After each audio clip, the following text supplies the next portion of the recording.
Hi guys, and welcome back to 20 Questions With, and today's guest is part of the Formula Woman health and fitness team and also the nutritionist, but she's more well known as the Naked Warrior. But please welcome Claire Johnson. Hi Claire, how are you? Hi, I'm good, thank you. How are you going? Not too bad, thank you. Are you ready for the 20 questions? I think so. I'm on the edge of my seat, literally. Waiting. Yeah, anticipation. So we'll start off with a quick fire round. So it's 10 nice light-hearted questions. So the first thing that comes to your mind. So are you ready? Yeah. Perfect. So favorite car? Probably my car at the moment. I love it. It's a little Audi Blue Clio 197, or my next car potentially an Audi R8, or I've got a thing about Maseratis as well. So a nice 3-car garage there. Yeah, exactly. And your favorite track? Silverstone. Your cat or dog person? Dog. Your go-to 3-course meal at a restaurant? Oh wow, it's definitely going to have coconut involved there somewhere. Love like a Thai green curry. Oh god, I wouldn't really have a starter. I'd probably have the main meal. Do you know what? And my dessert would always be a Baileys coffee. I'm really boring. I don't do 3-course meals. Oh, actually, I probably would have calamari or something. But those 3 foods don't really go together, do they? And your most inspirational driver? You know what, I really rate Lewis Hamilton because he's just incredible. His depth of his career and the length of his career and his consistency, it's awesome. And apart from motorsport and gym, what other sports is your go-to? I've also got a background in aerialist hoop and silk, so I spent a lot of time throwing myself around a hoop, throwing myself around in the air and try not to fall off. Fingers crossed. Yeah. And are you a morning or evening person? Both. I do. Well, it depends. Like, I love the morning. Love getting up in the morning and working out. But you know, I can also burn the candle at both ends and work late into the evening or be social in the evenings as well. So yeah. In the middle. Yeah. And your go-to hobby? Oh, exercise, moving, being fit, lifting weights. And the scariest thing you've ever done? What would it be? I don't know, throwing myself out of a plane at 10,000 feet, doing a bungee jump. Yeah, I've done lots of things. I tend to have this philosophy that I'll try anything once and then I get to it and I'm like, oh god, why am I doing this? But I can't give up, so I do it anyway. You get so far that you have to just follow through, don't you? Yeah, well, I can't not do something. If someone challenges me, if someone words something the right way, then they've got me, and I'm And last but not least, if you had to describe yourself in just one word, what would it be? Determined. Determined. Okay, that's the 10 scary questions done. Whew. We made it. We can breathe. So we'll just go into the 10 bit more in-depth questions about your career, how you got into motorsport, bits like that. So is that okay? Of course it is. Right, let's get started. So number 11, where did it all start for you within motorsport? It probably started, one of my brothers is massively into motorsport and Formula One, and I've always grown up with him having an interest in it and then kind of ignoring it because it was his thing. And then I used to spend summer Sundays with him watching Formula One and things like that. So I kind of had a little bit of a vague interest in it. But I guess I got heavily involved in the first lockdown. I wrote my second book, The Winning Formula, and part of that book was going around to interview different females who were excelling and, you know, at the top of their game in a traditional male sport, or what would be deemed as not a traditional female sport. So I interviewed different women in that, and that 2 of the women in the book were from motorsport backgrounds. I had Rebecca Snell, who was the first lady to drive Hot Wheels monster trucks, and also Penny Mallory, who was a rally champion. So with that, it then opened up different doors for me because I was looking for an opportunity to do a book launch, but obviously, you know, COVID restrictions, I couldn't do that. And then I kept going down to my local go-karting track and doing laps because it was one of the only things that you could do as we were coming out of lockdown, and turned out I was quite fast. And so then I was starting to talk to Team Sport about doing a book event and utilising my background in female empowerment to do an event to launch the book and to inspire more girls to get onto the track. And I guess from there, it just really escalated. I was asked to be a team sport and British Indoor Karting Championship ambassador. Oh, wow. And I actually ended up, part of that of my role is I've ended up competing in the current British Indoor Karting Championships. And so the last couple of months have seen me knock about 4 seconds off my lap time. And I've actually qualified and gone through to the next stage. So it's utilising all of those skills, being seen as the go-to female empowerment leadership coach, if you like, within karting, and trying to get more people on the track. And then from there, just working with different women within motorsport as well, and really trying to harness that what's the word I'm looking for? So kind of harness the energy of, you know, daring to be different and allowing yourself to follow your passion and like really finding your fears. And then I connected with a few ladies and started to help train them to get ready for Formula Women. I got connected with Graham. He asked me to join the Formula Women health and fitness team and come on board as the nutritionist.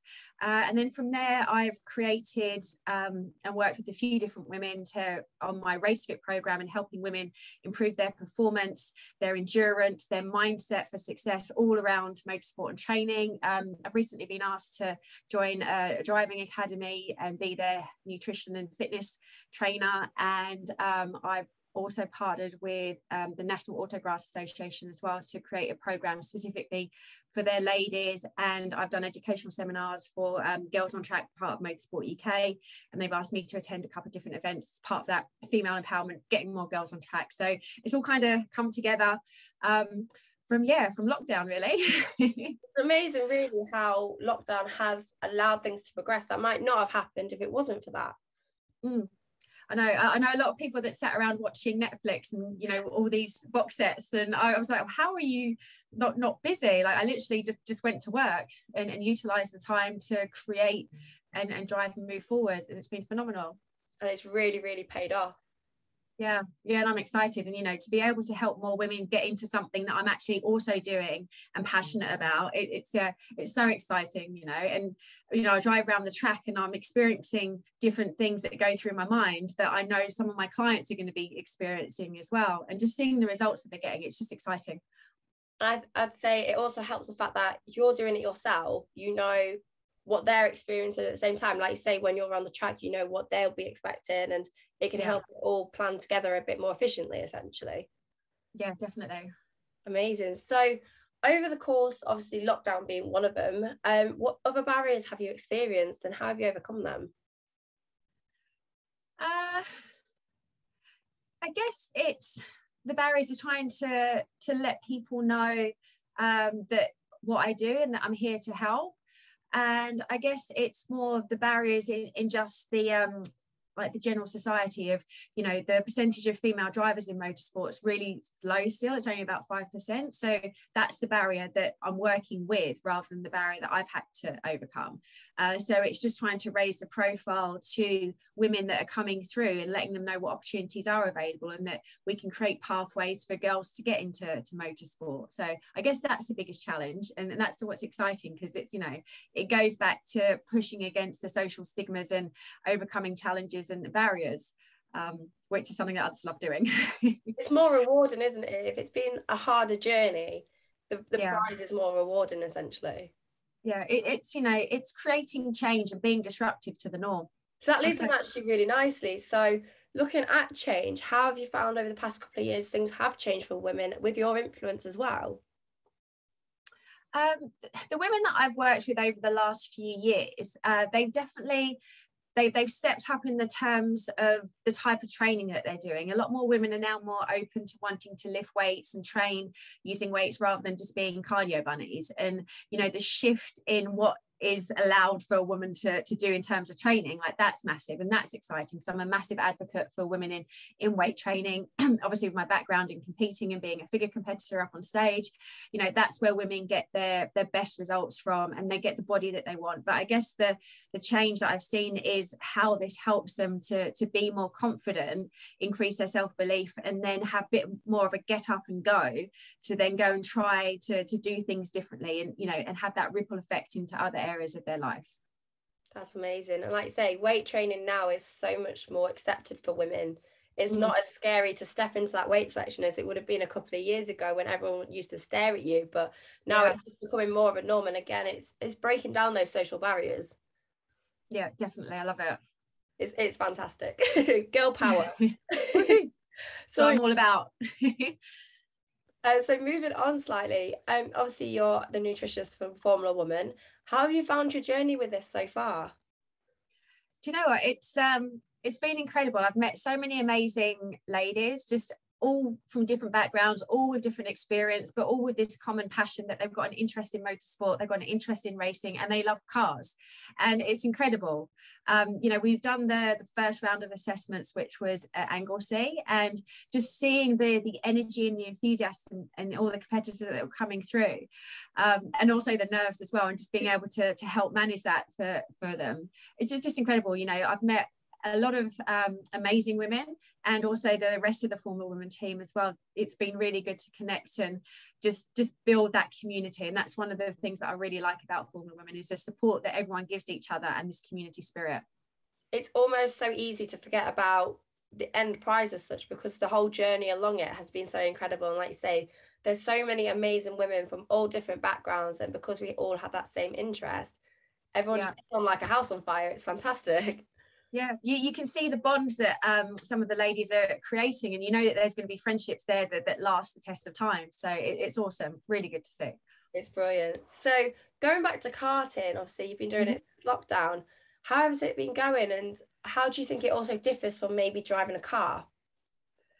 It differs from driving a car a lot, actually. Obviously, I'm doing indoor karting with team sport. I've tried outdoor karting a couple of times, and that's a different beast all in itself. And it's funny, like I'm much more comfortable throwing myself around in a car than in a car for some reason. It's a really interesting mindset that I get myself into from that perspective. But the journey with team sport has been fantastic. My local track down at Basildon, all the team there are so supportive. They've been encouraging me and helping me get quicker. You know, I've been down there practicing, and you know, every time I've got a PB, like literally I can see it, I know that I've got it, because they're all jumping up and down cheering for me, and you know, they love it. And there's, I think, out of the category that I'm in, there's only 2 girls in it from the 14 in the category, and out the whole track, everyone who's gone through, there's only me and another girl. So that, you know, they're really championing the females to get on track, and it's been so much fun. There have been a few interesting incidents as well, which is, you know, it's interesting because you go through those different mindsets, and you know, I wasn't as fast as I wanted to be. I think one time I had a car which wasn't as good as the rest of them, so I was going slow, and then it's like, what do I do? Do I go in or do I stay out? And the stubbornness in me was like, no, I'm going to continue. And you know, because I didn't want to be using the excuse, oh, it's the cart making me slow. But when I got out, I was like, yeah, it was the cart. But I had to finish it, you know. But yeah, it's been incredible. I'm having so much fun with it, and I'm just hoping that after Thursday that I go through to the regionals. Fingers crossed for you. We'll be cheering you on. Yeah. So do you think there is a big difference between track driving in a car and, like you say, indoor karting and outdoor karting?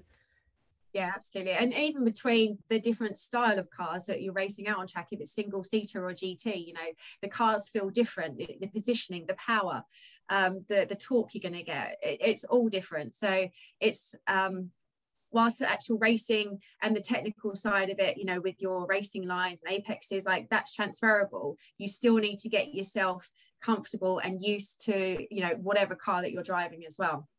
Brilliant. So now looking back into the past, out of all of the memories in your journey, which one stands out to you the most as your favourite? I don't know if I've got one. Too many to count.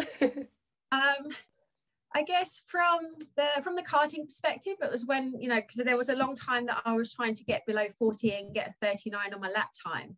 And the night that I did that was incredible, because like I said, all the team were jumping up and down and cheering me on. I guess from the Formula One perspective, it's yeah, you know, the first lot of assessments and seeing all the competitors come through, that they were 2 incredible days. I'm really excited for the next ones.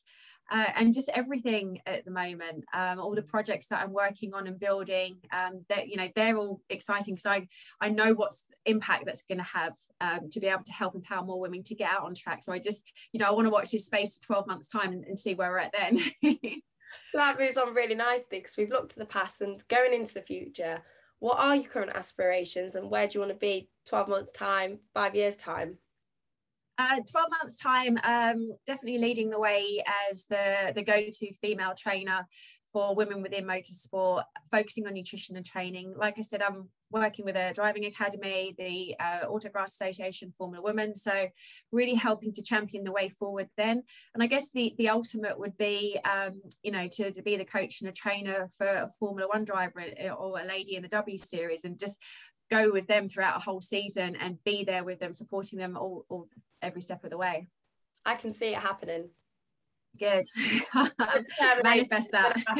Positive manifestation. It works. Yeah. So with, obviously you've done training away from motorsport as well, how does it all differ compared to different sports, and just like the nutrition side as well? Okay. Well, regardless of whatever sport you're doing, you still need to have the fundamentals and the basics set up. So you've got the foundations for a good, solid, healthy diet or eating plan, and making sure that you're getting the right nutrients into your body. Whatever training you're doing, you need to make sure that you're feeding yourself correctly, and also getting the rest and recovery, and working to the right intensity to get the results that you want. In terms of when I used to compete and get up on stage, you know, it was very specific in terms of the training. It's very aesthetic, so you do different rep ranges and work on different movement patterns to grow your muscles, so you look good, basically. And then when I moved more into the aerial side of things, it was looking at making sure that I was working on my flexibility, and then a lot more core strength, and I was good at aerial and on the hoop because I was strong upper body, and then it's, you know, I had to then work on balance and core. With the motorsport side of things, you know, you do need to be fit and you need to be healthy. You need to manage your body composition so that you're not carrying extra fat. Obviously, you know, then you could be lighter in the car. But from a fitness side of things, you want to make sure that you're able to cope with the stresses of, you know, the endurance and the heat, and just the stresses of, you know, driving yourself around a track and all the G-forces. Specifically for motorsport, you know, the 2 areas where most drivers are impacted is their neck, and you have to do a lot of work training the neck to make it stronger, but also lower back as well, because of obviously the position, especially Formula One, the position that they're sat in. It can often be quite a lot of flexion from the lower spine. But it's just, you know, it's making it specific. You know, motorsport, you have to then work on your reaction times, and also upper body strength. And other sports, you know, the disciplines or the discipline required to follow a training program is the same no matter what sport you follow. And it's just making those tweaks that are specific to that sport. Amazing. And as a bit of a side note, obviously as a driver, you're training to be an athlete, so it's completely different to aesthetics. But do you think, with it being Mental Health Week, some women that maybe struggle a bit with body dysmorphia and a lot of pressure on how you should look a certain way, with obviously being an athlete, it's not for aesthetics, you're looking for performance. Do you think sometimes it can be hard changing that mentality sometimes? I think regardless of whatever sport that you're in, there's always that potential to have that pressure to, you know, have that negative self-talk and beat yourself up about how you look, how you're performing. So it's learning and identifying what the triggers are that cause those thoughts, so that then you can try to, you know, create strategies to overcome those. Or if you do have those thoughts, recognizing them and then making sure that you're not creating attachment to them. With the bodybuilding that I used to do, you know, it is very aesthetic. You're getting judged on how you look. So you have to have a thick skin, and you learn very quickly to, you know, stop comparing yourselves to others and focusing on your progress. And that's regardless of whatever sport that you're in. And the only way, or the best way that I found, I should say, with the clients that I've worked with, is if you're doing the process, if you're out there, you're doing the training sessions, you're doing the track time, you're doing your following your nutrition plan, you're getting the right rest and recovery, that's going to give you the confidence to know that you're doing exactly what you need to do, so you're going to improve. And so if you just focus on you and focus on following what you need to do, and then like champion other people as well rather than comparing, that's going to put you in a lot more of a positive headspace mindset, and then practicing positivity and just trying to remove that negative self-talk, and like I said, switching it around and recognizing it once you've said it to yourself as well. Definitely, like you say, it's all about supporting one another and not comparing yourself, being like, oh, they've done amazing, and then vice versa kind of thing, because I think it's so easy for a lot of people, men and women, to be like, oh, they're doing this, I'm not doing that, what, like questioning it almost, instead of actually being like, oh, that's amazing, and supporting one another. Yeah, if you're doing everything that you know that you can and you should be doing, then there's no room to beat yourself up and think, oh, you know, I should be as good as them, because it's like, no, you're doing the best that you can right now, and that's where the focus should be. I've worked with a lot of women as well, and you know, men in the past as well, to try and overcome that negative self-talk, and teaching them how to use failure, for want of a better word, as a learning process to look for those areas of improvement, rather than, you know, potentially you didn't get the result that you wanted. It's like, rather than focusing on that outcome, it's like, well, have a look at what got you there, what was good, what could be better, and then that gives you strategies to follow, so then you know you're going to improve. So again, it's just switching that mindset. Exactly. And I think social media's always been to blame for body dysmorphia and image side of aesthetics.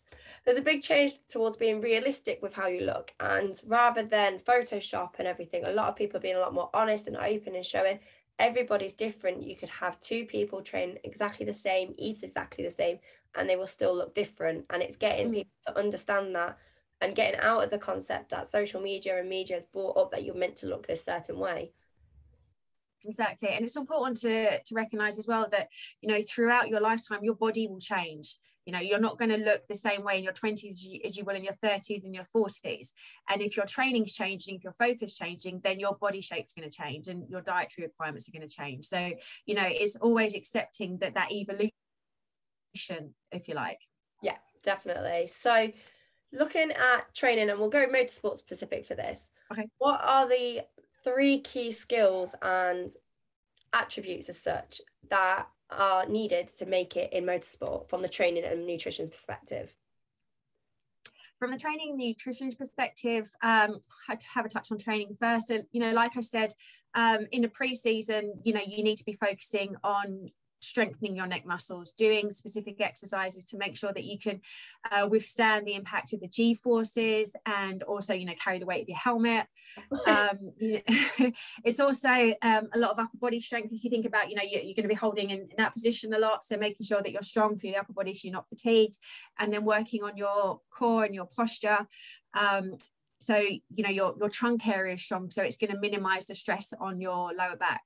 Also having a look at your overall cardiovascular fitness as well, to make sure that your resting heart rate can be lower, so that when you are put in a stressful situation, you know, in an overtake on a tight corner, that your stress responses don't have as big an impact on your body, because your overall fitness levels are higher, so your blood pressure is going to be lower, and then you know, your heart rate won't go up, and you won't sweat as much, and then you'll reduce the risk of being impacted by dehydration. So, and I guess from a nutritional perspective, it's just making sure that you're maintaining the correct body composition as well, and, you know, having a good balanced diet of your carbohydrates, proteins and fats, making sure you get protein in at every meal, and you've got those good healthy fats coming into your diet as well, just for good cognitive function as well. Amazing. So the very last question, number 20.